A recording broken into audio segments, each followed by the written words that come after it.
Hi everyone.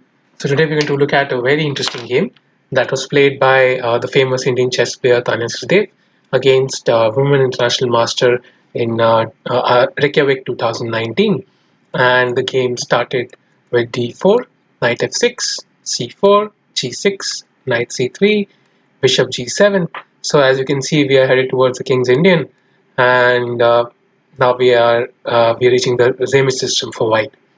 So here black plays d6, knight e2, and c5. So here white can also play something like bishop e3, which is perfectly normal, but here Tanya prefers to play d5.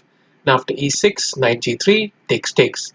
So basically white has this strong pawn chain, which basically negates any decent squares for black pieces. And at some point, white plans to simply develop, castle, and slowly but surely expand with these pawns. He'll also try to control the queen side with a move like a4, and then slowly advance on the king side. Here, black plays a very interesting sideline, and that is knight h5.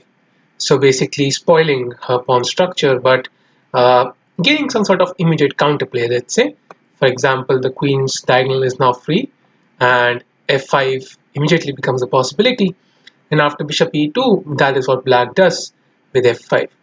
So white simply castles and then f4. So this pawn is kind of acting as a barrier and connection with this pawn. So this bishop is kind of out of play, and that is what Tanya tries to solve with g3.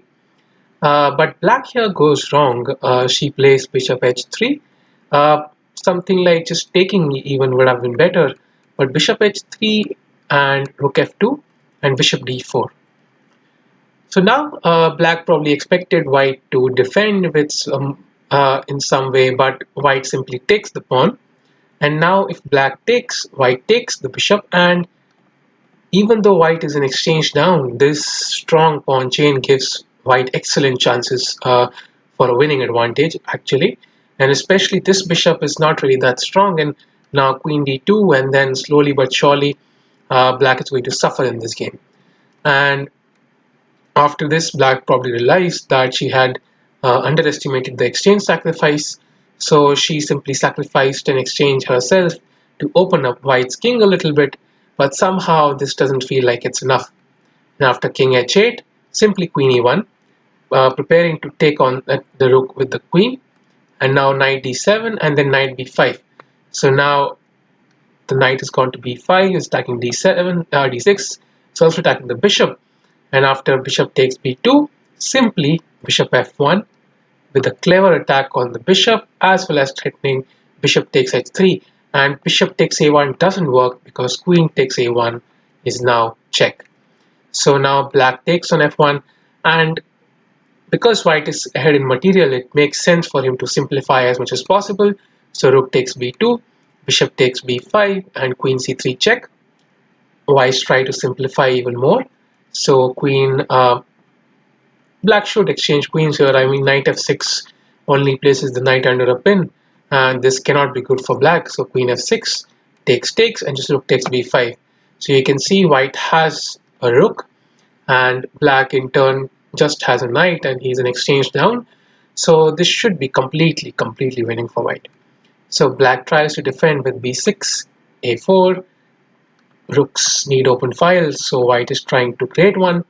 Knight d7, king f2, getting out of any random checks on the g file, king g7, and now a5.